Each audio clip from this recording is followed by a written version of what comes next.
Assalamualaikum warahmatullahi wabarakatuh.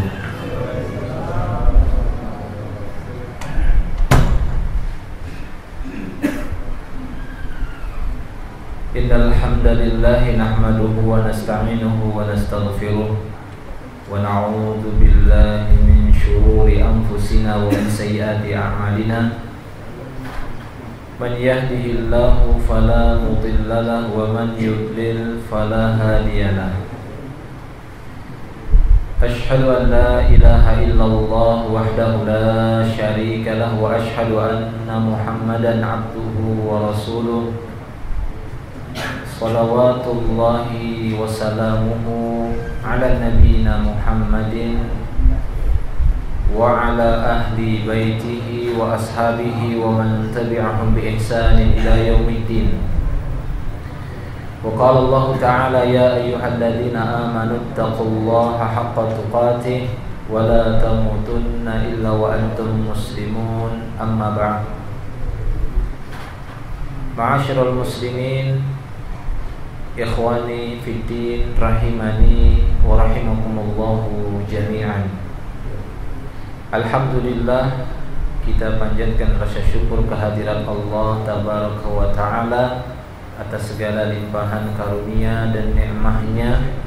Pada malam hari ini kita masih diberikan kesempatan bertemu di majelis ilmu yang mulia ini untuk thalabul ilmi, untuk menuntut ilmu semata-mata mengharapkan balasan di sisi Allah Subhanahu wa ta'ala, bukan hanya sebatas mengisi waktu kosong ataupun mengisi waktu luang, atau bukan sebatas ingin didengar oleh manusia ataupun dilihat oleh manusia, akan tetapi ibadah yang satu ini, yaitu menuntut ilmu yang diperintahkan kepada kita semua, mudah-mudahan bisa kita luruskan niat kita hanya untuk mendapatkan balasan di sisi Allah Subhanahu wa ta'ala, menghilangkan kejahilan ataupun kebodohan yang menghalangi kita selama ini dengan hadirnya kita di majelis ilmu dan mendapatkan ilmu, dan semoga mendapatkan ilmu yang diberkahi insyaallah dan bermanfaat untuk kita semua. Kita akan melanjutkan pembahasan tentang Kitabut Thaharah. Pembahasan kita masih berkaitan dengan At-Taharah, dan terakhir pada pekan yang lalu kita sudah selesaikan pembahasan yang berkaitan dengan al-istinja. Ya, al-istinja beserta hukum-hukum dan adab-adab yang ada di dalamnya. Apakah itu berkaitan dengan istinja ataukah istijmar itu sendiri, dan telah kita sampaikan juga di antara adab-adab ketika buang hajat. Maka untuk pertemuan kali ini kita akan menyampaikan tentang satu pembahasan yang berkaitan dengan kesucian, masih berkaitan dengan thaharah, yaitu berkaitan dengan menjaga fitrah yang telah Allah Ta'ala berikan untuk kita manusia. Berusaha untuk menjaga fitrah yang Allah Ta'ala menciptakan kita semua di atas fitrah tersebut. Karena kita diciptakan oleh Allah Subhanahu wa ta'ala di atas fitrah. Kullu mauludin yuladu alal fitrah. Setiap anak yang lahir itu semuanya di atas fitrah, di atas kesucian dan kemuliaan Islam, siapapun itu. Sehingga apabila kita dapati orang-orang non-muslim, orang-orang di luar Islam masih melakukan ataupun melaksanakan di antara fitrah-fitrah yang diperintahkan dalam Islam ini, berarti mereka masih menjaga sebagian fitrah itu, masih tersisa. Walaupun telah dipalingkan oleh kedua orang tua mereka yang membawa mereka kepada Yahudi, Nasrani ataupun Majusi. Jadi pembahasan kita ini berkaitan dengan sunanul fitrah. Hal-hal yang dianjurkan bagi kita semua untuk kita jaga agar menjaga fitrah, kesucian yang Allah berikan kepada setiap manusia siapapun itu. Maka untuk pertemuan kali ini kita akan menyebutkan beberapa sunanul fitrah yang disebutkan oleh Nabi dalam beberapa hadis. Para ulama menyebutkan ada 10 perkara yang jika itu dilakukan maka terjagalah fitrah kita masih tetap terjaga. Bahkan sebagian orang-orang non-muslim masih melakukan ini. Ini bukan berarti menunjukkan mereka itu adalah Islam, cuma masih tersisa fitrah Allah yang telah Allah Subhanahu wa taala berikan kepada mereka semenjak lahir. Walaupun sebagian sudah mereka hilangkan dan tidak mereka kerjakan. Apalagi seorang muslim jangan sampai meninggalkan hal ini. Walaupun ini berkaitan dengan khisal, berkaitan dengan perilaku yang diutamakan. Para ulama mengatakan bahwasanya sunanul fitrah yang dimaksud di sini al-khisalul lati idza fu'ilat ittasafa fa'iluha bil fitrah allati fatarallahu al-ibada 'alaiha wa hasyarahum 'alaiha wastahabbaha lahum liyakunu 'ala akmali sifat wa asyrafi surah. Sunanul fitrah kata para ulama yaitu beberapa perilaku ataupun perbuatan, beberapa budi pekerti yang jika itu dikerjakan, fitrah-fitrah tadi tetap dikerjakan, maka pelakunya ataupun yang mengamalkannya akan disifati berada di atas fitrah itu yang Allah Ta'ala menciptakan di atas fitrah itu bagi para hamba-hamba Allah Subhanahu wa Ta'ala. Dan Allah Subhanahu wa Ta'ala akan mengumpulkannya nanti di atas fitrah itu pada hari kiamat. Ya, wa hasyarahum 'alaiha, di padang mahsyar nanti Allah Ta'ala akan mengumpulkan mereka di atas fitrah ini.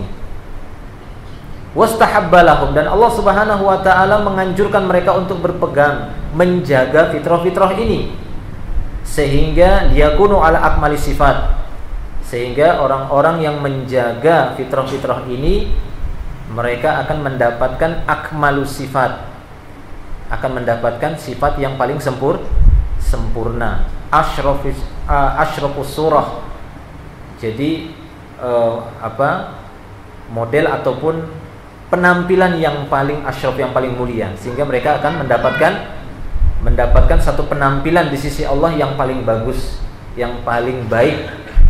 Karena sebaik-baik penampilan adalah penampilan seorang muslim yang tetap mengikuti fitrah yang Allah Ta'ala perintahkan untuknya.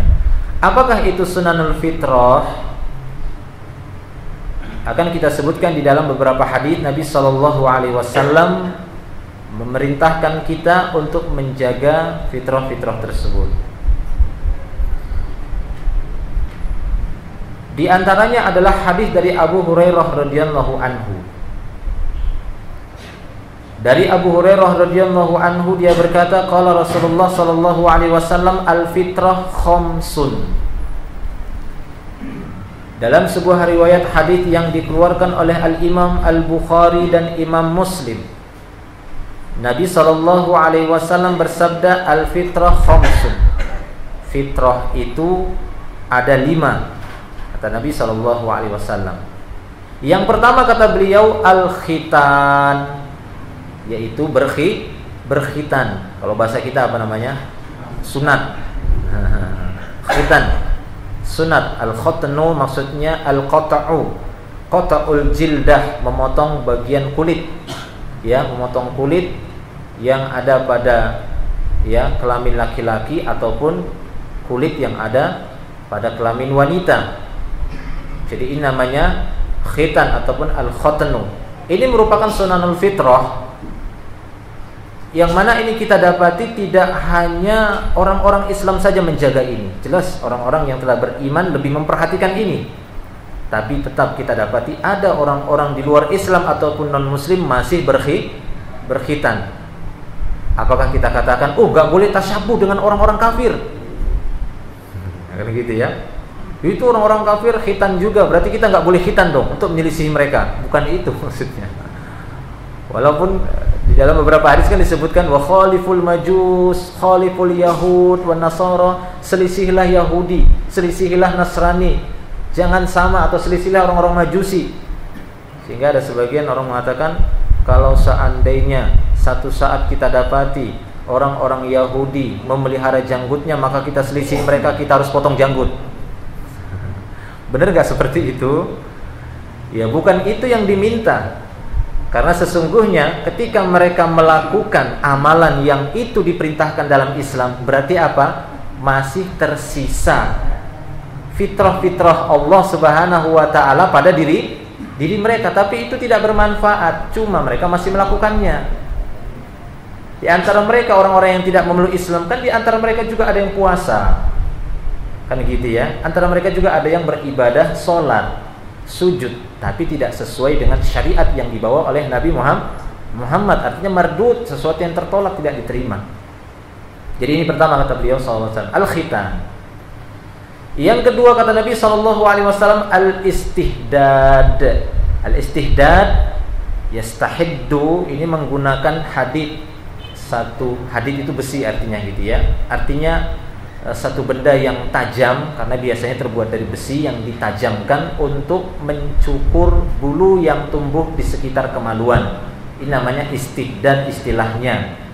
Istihdad ya, ataupun halqul anah, mencukur bulu yang tumbuh di sekitar kemaluan. Ini merupakan fitrah.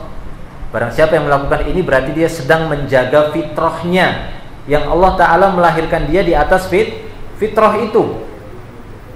Sehingga apabila orang-orang non-muslim masih melakukan ini, maka berarti masih tersisa fitrah-fitrah itu pada dirinya. Bukan berarti menyelisihi orang kafir dengan meninggalkan syariat. Ya, baik. Kenapa? Karena saya pernah dengar demikian dulu. Ya, dari seseorang yang mengatakan kita diperintahkan menyelisihi Yahudi dan Nasrani, dan kita diperintahkan kenapa kita memelihara janggut, kan gitu ya, karena orang-orang kafir tidak memelihara janggut, selisihilah mereka kata Rasulullah. Tapi kata dia, kalau satu waktu nanti orang-orang non muslim memelihara janggutnya, maka kalian selisihi, kalian harus potong. Ya bukan begitu kan gitu ya, itu keliru kalau pernyataannya demikian. Justru ini ya adalah satu tanda mereka masih tersisa fitrahnya, serpih-serpihan fitrah itu masih ada lah. Itu yang kedua kata Nabi sallallahu alaihi wasallam, al-istihdad. Yang ketiga kata Nabi sallallahu alaihi wasallam, qassus syarib. Syarib yaitu bulu yang tumbuh di atas bibir atas ya. Apa namanya? Kumis, memotong kumis. Al-istihdad itu mencukur bulu kemaluan tadi yang kedua. Qassus syarib maksudnya memotong. Sehingga para ulama mengatakan bahwasanya, bahkan para ulama mengatakan haram ya, larangannya itu keras sekali, karena Rasulullah sampai mengatakan dalam hadisnya laisa minna, bukan termasuk golonganku yang membiarkan kumisnya itu enggak dipotong. Para ulama mengatakan batasannya adalah garis bibirnya dipotong. Adapun dengan cara mencukurnya, ini kata para ulama bid'ah. Ya. Jadi kumis itu bukan dicukur tapi dipotong, karena seperti itu perbuatan para sahabat. Makanya didapati Umar bin Khattab, dan di antara yang menyatakan demikian Imam Malik mengatakan kumis yang dicukur itu perbuatan bid'ah. Karena sunnahnya ahlu sunnah menetapkan berdasarkan hadis kumis itu dipotong. Ngada-ngada namanya ini. Ini mengada-ngadakan syariat baru. Jadi dipotong. Umar kalau marah itu kan kumisnya itu sampai berdiri, kan gitu ya, untuk menunjukkan kumis itu bukan dicukur tapi dipotong. Yang dicukur itu adalah bulu yang tumbuh di sekitar kemaluan, itu yang dicukur. Jadi masalah bulu juga harus pas gitu ya tempatnya, jangan salah-salah, jangan terbalik. Nanti yang dipotong lain kan gitu ya, malah yang sekitar bulu kemaluan yang dipotongi, yang di sini dicukur, itu kan terbalik namanya. Itu yang ketiga kata Nabi sallallahu alaihi wasallam, qassus syarib, memotong kumis. Yang keempat kata Rasul dalam hadis ini, taklimul adhafir, memotong kuku ya, adhafir zufur, yaitu memotong kuku. Ini juga sunnah fitrah yang kita dapati tidak hanya orang Islam, jelas orang Islam lebih utama. Demikian juga orang di luar Islam masih kita dapati memotong kukunya. Kemudian yang kelima kata Rasulullah, natful abad. Natful abad yaitu natful ibat, bulu yang tumbuh di ketiak. Nah, itu dicabut. Natf itu maksudnya mencabut. Jadi bulu ketiak itu dicabut. Jadi jelas di sini ya. Rasulullah memerintahkan sunanul fitrah, artinya satu fitrah yang sudah Allah tetapkan semenjak lahir, bulu-bulu tadi dijadikan sebagai fitrah, jangan rubah fitrah itu. Kumis dipotong, jangan dirubah fitrahnya, jangan dicukur kan gitu ya, dipotong. Inilah dia syariat. Kita itu hidup, seorang muslim hidup berjalan di atas syariat Allah. Sampai masalah bulu saja Allah atur kita untuk menguji siapakah di antara kita yang bertakwa. Jadi nilai takwa itu bukan sholat saja, itu memang yang paling utama, tapi ada untuk membuktikan benar nggak sholat orang ini dibuktikan dengan syariat-syariat yang lain. Mereka apakan syariat ini? Mereka tinggalkan ataukah mereka taati sebagaimana taatnya mereka sujud kepada Allah dalam sholatnya.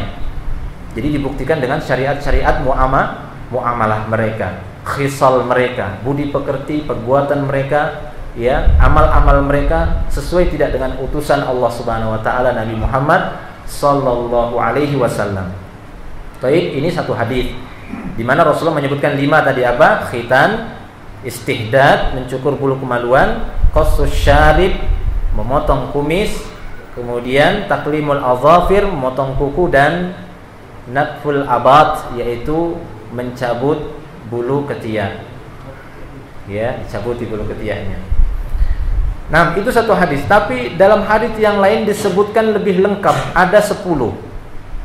Itu hadis dari Aisyah radhiyallahu anha, dia berkata qala Rasulullah sallallahu alaihi wasallam asyrun minal fitrah, ada 10 dari perkara fitrah.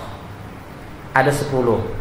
Yang pertama kata Rasulullah sallallahu alaihi wasallam dari 10 itu qassus syarib, memotong kumis, i'fa'ul lihyah, membiarkan tumbuh bulu yang di bawah dagu.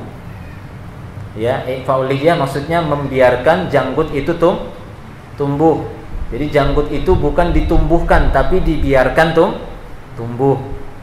Bukan dipaksa tumbuh dengan menggunakan obat. Kalau yang tanya, boleh enggak sengaja menggunakan obat supaya tumbuh janggutnya? Saya katakan ini bukan perkara yang dianjurkan.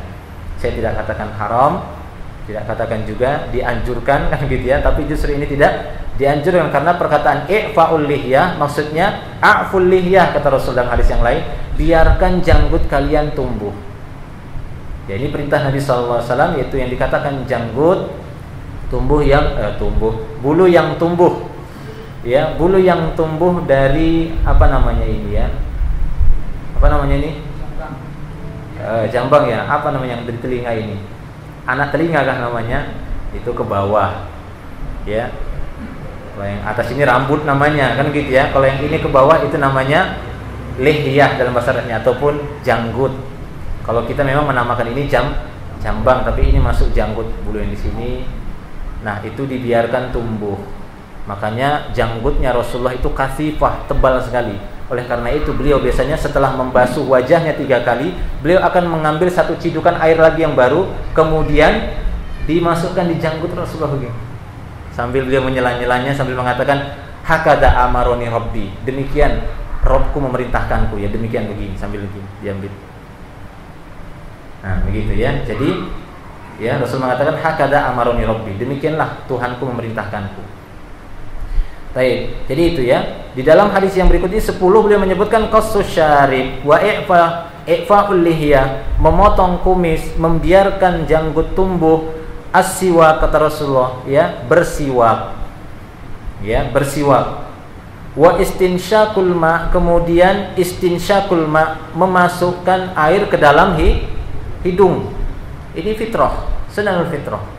Dan ini kita dapati pada waktu melaksanakan wudu, sehingga Rasulullah mengatakan baligh fil istinsyaq, sungguh-sungguhlah kalian memasukkan air ke hidung, illa antakuna shaiman, kecuali ketika kamu dalam dalam keadaan puasa. Karena kalau masuk ke sini kan ulet, kecuali puasa, maka cukup sampai di sini saja. Tapi kalau tidak, bersungguh-sungguh kata Rasulullah, dihirup. Nah, gitu ya. Biasanya kan beliau kan kalau berwudu itu kan diambil satu ciduk sekaligus masuk ke mulut madmadah dan sekaligus beliau menghirupnya, istinsyak namanya. Kalau begini istinsar. Nah, beliau biasanya istinsar dengan tangan kiri, istinsyak dengan tangan kanan ketika wudu. Nanti akan kita bahas sifat wudu Nabi sallallahu alaihi wasallam. Sampai ke khayshum. Ini namanya khayshum. Karena Rasul dalam hadis Muslim menyebutkan syaitan itu suka bermalam di khayshum sini. Syaitan suka bermalam di sini. Jadi khayshum sini. Syaitan suka bermalam di situ. Ya. Baik. Istinsyaqul ma yang keberapa tadi? 1 2 3 4 kan gitu ya. 4. Kemudian waqassul azfar, memotong kuku. Ini sudah tadi pada hadis yang pertama.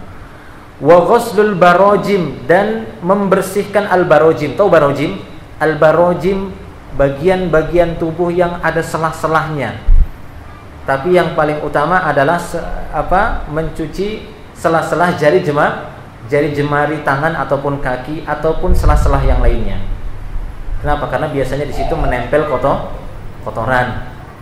Ya, wa ghuslul barojim, mencuci celah-celah yang ada dalam tubuh kita. Makanya demikian juga ketika memandikan mayit, upayakan selah-selah tubuhnya itu dibersihkan, kan gitu ya. Apakah hidung-hidungnya dengan ketembar, telinganya sedikit, ya, bagian mata dan semisalnya. Ya, karena itu merupakan sunanul fitrah.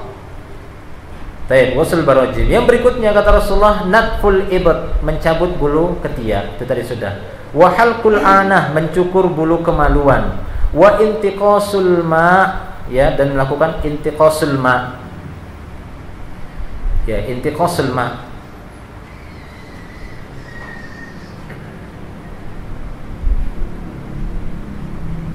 Kemudian yang terakhir al-madmadah, berkumur-kumur.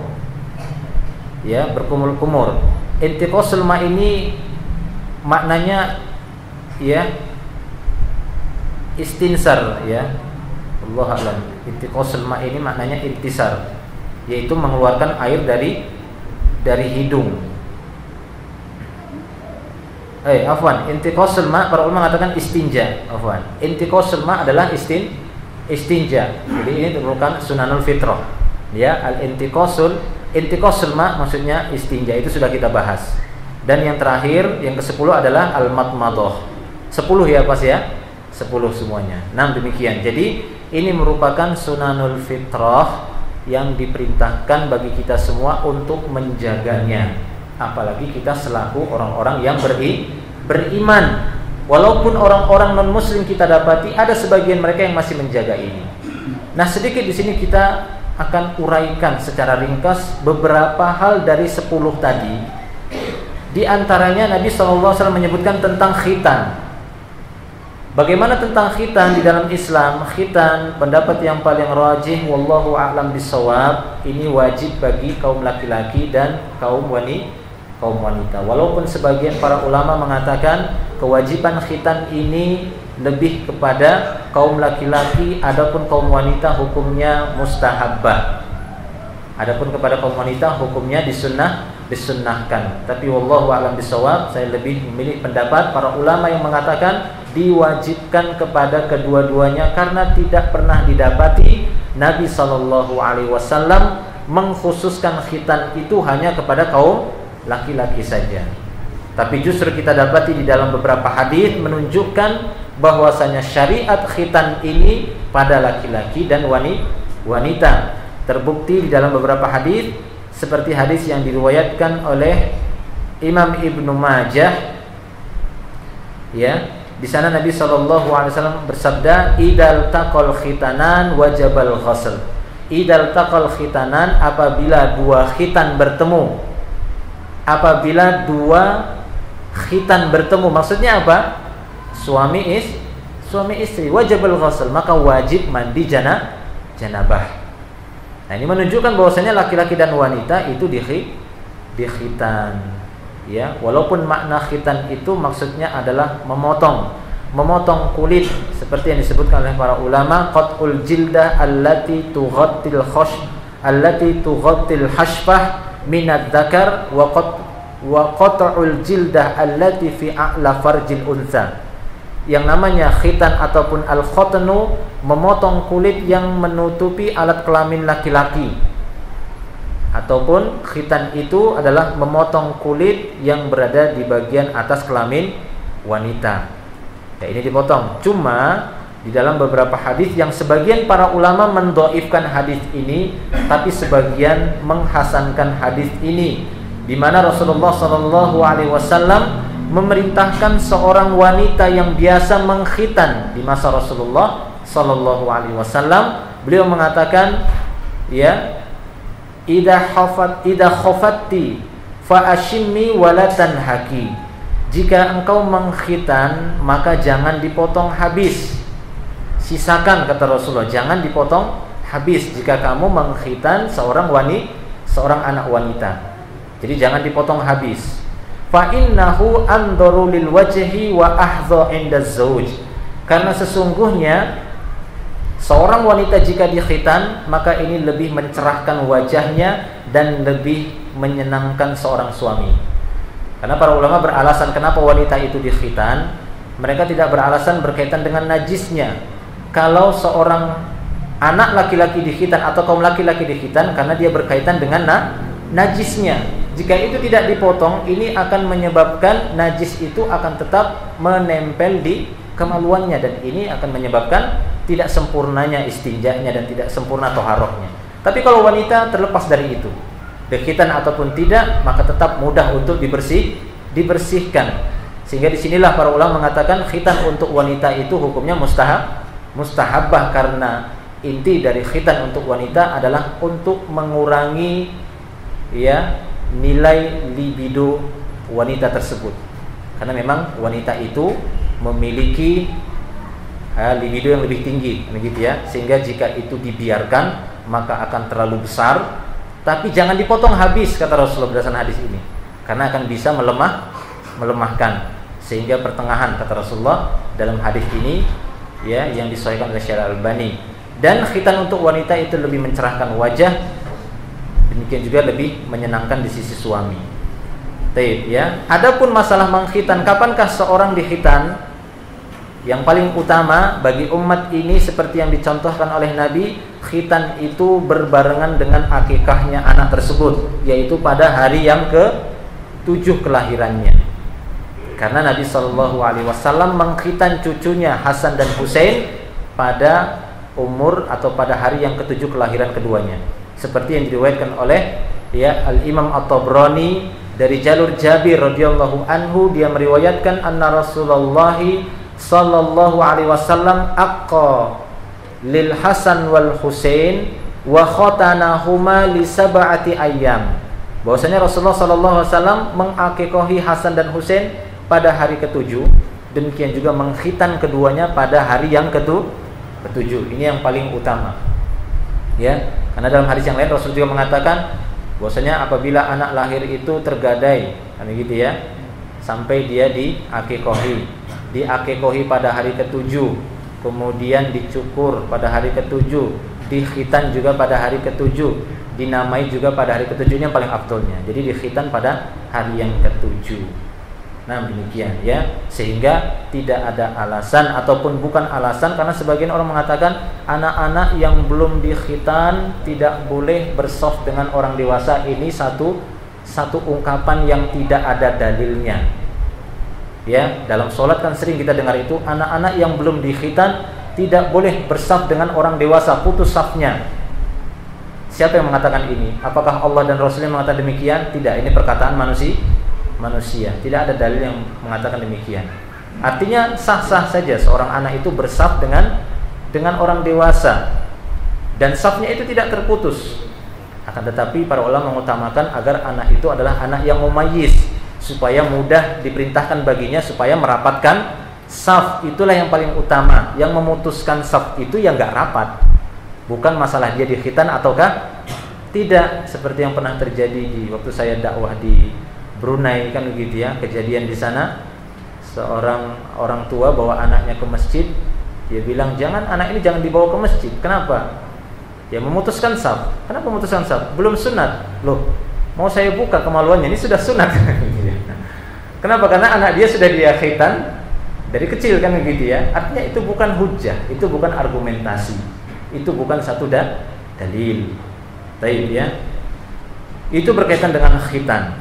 Walaupun ya jelas para ulama mengatakan kalau bisa jangan sampai anak itu dikhitan melewati masa balignya. Ini kenapa? Karena kalau sudah anak mencapai balignya, seorang wanita sudah sampai kepada masa haidnya, auratnya kan lebih sempit lagi, kan gitu ya. Dia harus menjaga aurat karena dia sudah mencapai masa balignya. Dia diperintahkan untuk jaga aurat. Auratnya tidak sebebas ketika anak-anak, sehingga jangan sampai masa balignya.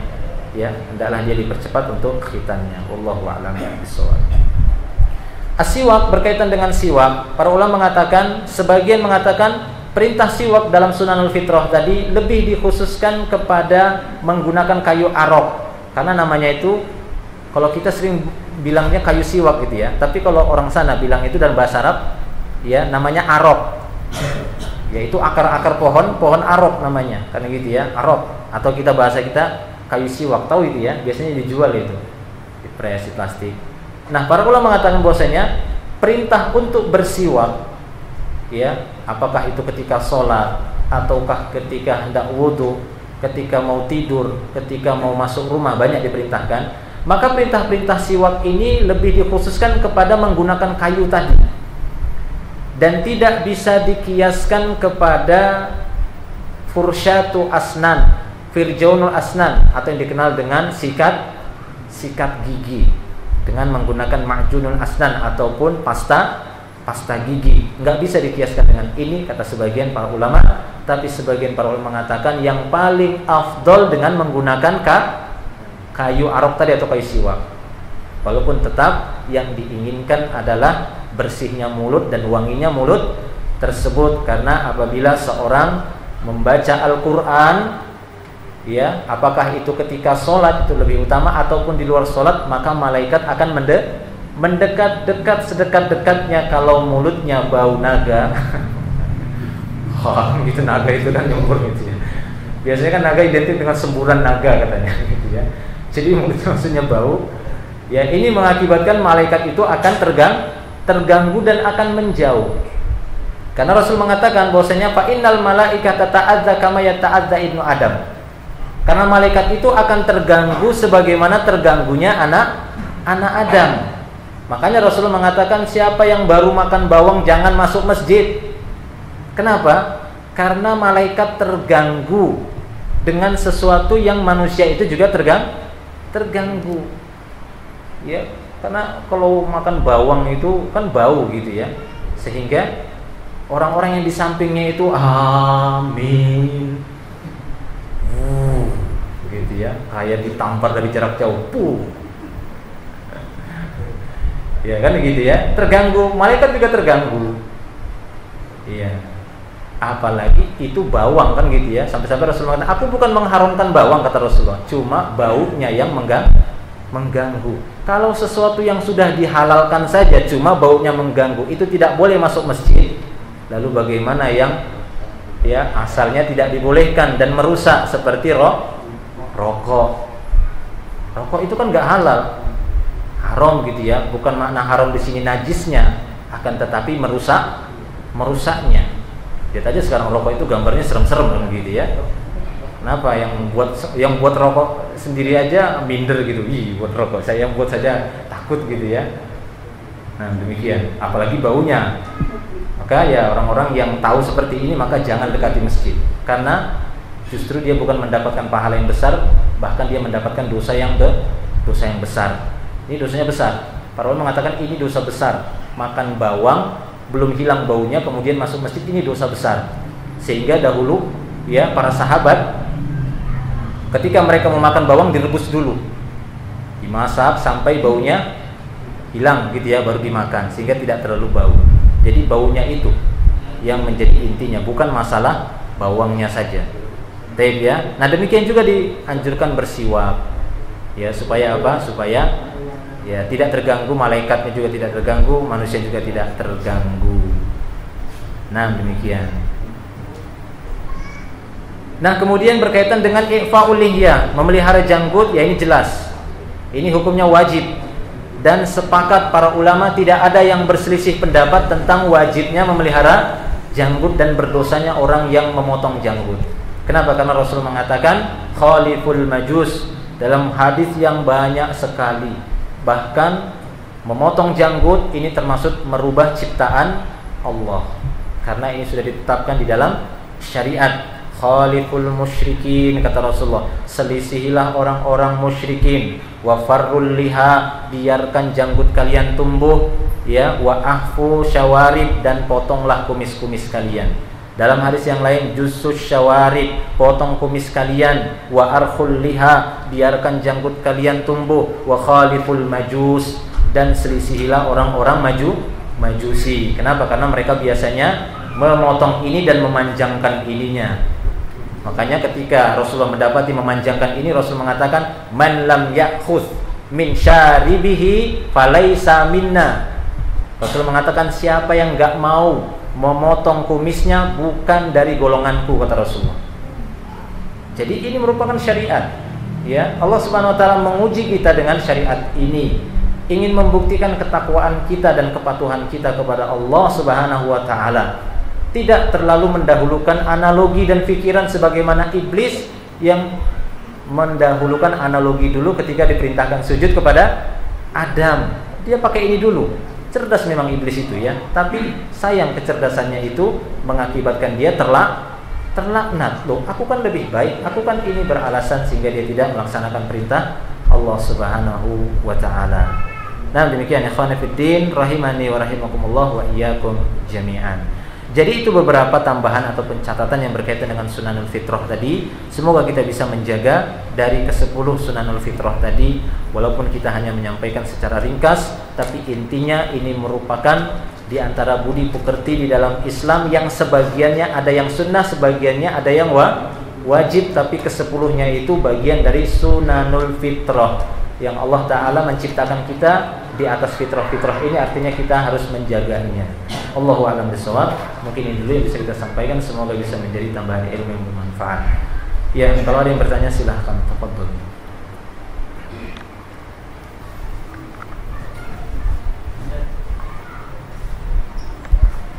Silahkan.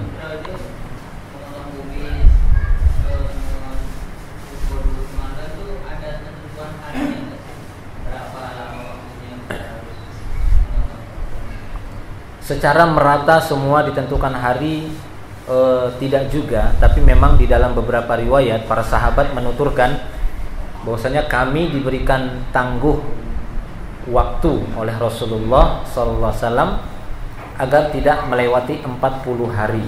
Dan hadis itu hadis yang sahih. Ya, akan tetapi ini juga harus dilihat.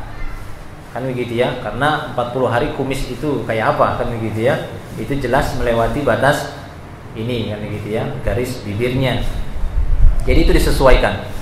Walaupun secara umum memang Rasulullah diberikan waktu oleh Rasulullah memberikan tenggang waktu kepada para sahabat dari hal-hal yang tadi itu selama 40 hari.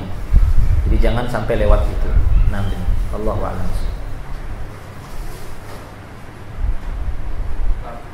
Iya. Iya. Berkaitan dengan masalah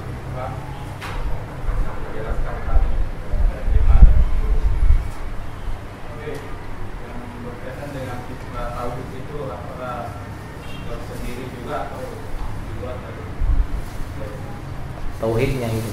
Baik. Iya, jadi apa yang kita sebutkan atau yang disebutkan oleh Rasulullah dengan al-fitrah, ya ini sunan, dikatakan sunan, ini artinya hal-hal yang diwariskan dari para nabi. Ya, para nabi dan rasul secara umum mereka semua menjaga apa yang disebutkan tadi. Tidak hanya pada syariat Nabi Muhammad SAW.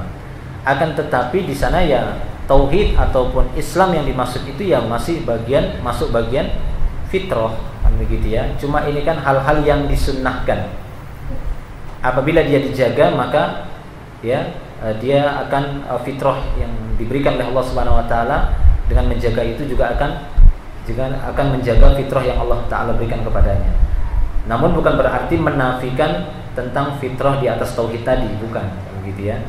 Bukan, karena fitrah yang di atas tauhid, yang dimaksud itu di atas Islam, ini berkaitan dengan berkaitan dengan din, berkaitan dengan secara keseluruhan di atas beribadah penyembahan hanya kepada Allah Ta'ala saja.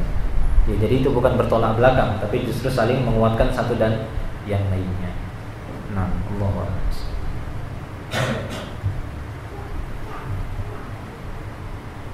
Ada yang lain? Silahkan. Iya, Pak. Waalaikumsalam warahmatullahi. Yang kita tadi tandanya orang laki-laki dalam pakaian itu apa sebaiknya orang juga dimulai tanpa sendiri itu harus senang lantai atau senang lantai. Kemudian utama anak muda harus pakai sosok. Setiap orang itu buka rambutnya harus beningnya nempel. Apakah harus begitu atau biarkan rambutnya melapisi keningnya? Jadi satu yang tadi rambutnya panjang, apa harus diubah atau diikat? Dan kedua ini harus dibuka atau berlapis sama rambut. Iya, sebelum kita jawab berkaitan dengan rambut, ya bahwasanya bagi seorang laki-laki, ya termasuk perkara yang makruh untuk memanjangkan rambutnya, karena batas panjangnya itu sampai jumah, itu sampai pundak. Tidak boleh lewat itu. Kalau lewat itu dia tasyabuh dengan perempuan. Demikian juga perempuan, jangan sampai memendekkannya itu lewat dari pundak, karena bisa masuk kepada tasyabuh, menyerupai laki-laki. Nah, demikian. Kalaupun ada seorang yang cukup laki-laki, seorang laki-laki yang cukup panjang rambutnya, maka memang di sana ada hadis tersendiri, Rasulullah melarang untuk mengikat rambut ketika sholat. Justru dia dibiarkan untuk terurai dan tidak boleh diikat, karena sujud juga, rambut juga akan bersujud. Ya, rambut juga akan bersujud. Lalu bagaimana korelasinya dengan orang yang sujud? Apakah memang harus kening ini langsung menyentuh kepada lantai gitu ya? Jadi bagaimana kalau seandainya tertutupi rambut, tertutupi songkok, ya? Jadi yang dimaksud di sini sujud di atas 7 anggota sujud, kata Rasulullah menyebutkan jabhah. Ada 7 anggota sujud.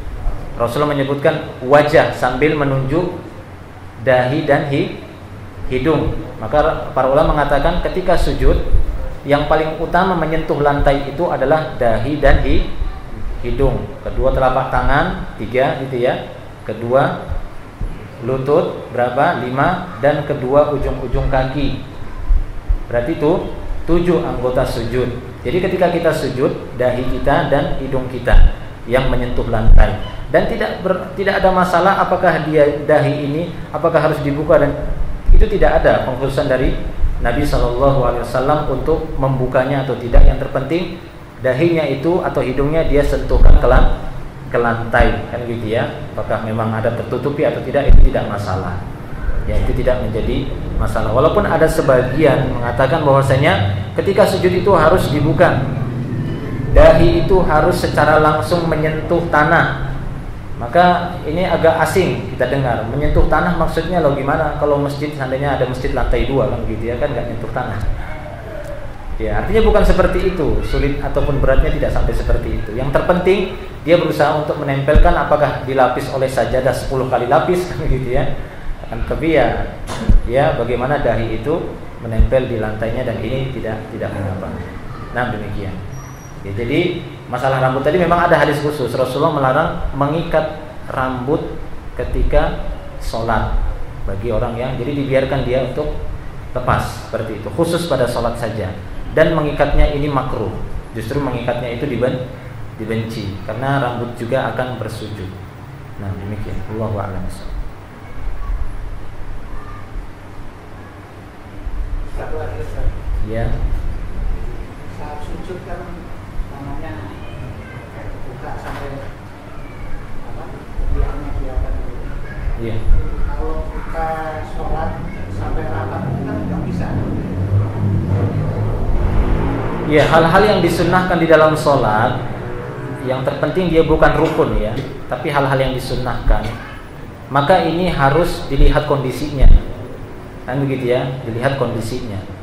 Semacam apa? Ya semacam itu tadi, bahwasanya ketika sujud itu memang disunnahkan untuk membuka, ya jangan sampai menempel di lantai gitu ya. Rasul mengatakan jangan sujudnya itu sujudnya seperti anjing gitu ya. Jadi sikunya itu nempel ke lantai, jangan tapi diangkat. Dan yang paling afdal itu sampai begini gitu ya, kelihatan ketiaknya. Cuma ya dilihat, kalau sholat sendiri ya nggak apa-apa, sunnah itu dikerjakan. Tapi kalau sholat berjamaah dengan posisi yang sangat rapat, ini namanya nyiksa teman. Habis teman begini nanti. Jangan merasa loh ini kan sunnah. Lah kalau dia juga mengatakan ya sunnah juga gitu ya, begini-ginian semua nanti ya kacau. Ya artinya tidak hikmah begitu ya. Jadi disesuaikan ketika sholat. Karena banyak hal-hal yang lain yang disunnahkan. Kan gitu ya, hal-hal yang lain yang disunnahkan di dalam sholat yang terkadang itu kita tinggalkan. Kenapa? Karena ada maslahatnya. Kan gitu ya, ada maslahatnya. Tapi kalau sholat sendiri ya silahkan. Ya kalau sholat sendiri itu tidak masalah. Tapi ketika sholat berjamaah kita harus memperhatikan teman-teman kita yang ada di samping kita. Nah, Allah. Cukup ya. InsyaAllah nanti kita lanjutkan pada pertemuan yang akan datang. Semoga bisa menjadi tambahan ilmu yang bermanfaat. Wallahu a'lam bishawab. Wa akhiru da'wana alhamdulillah. Subhanakallahumma bihamdik, asyhadu an la ilaha illa anta, astaghfiruka wa atubu ilaik. Assalamualaikum warahmatullahi wabarakatuh.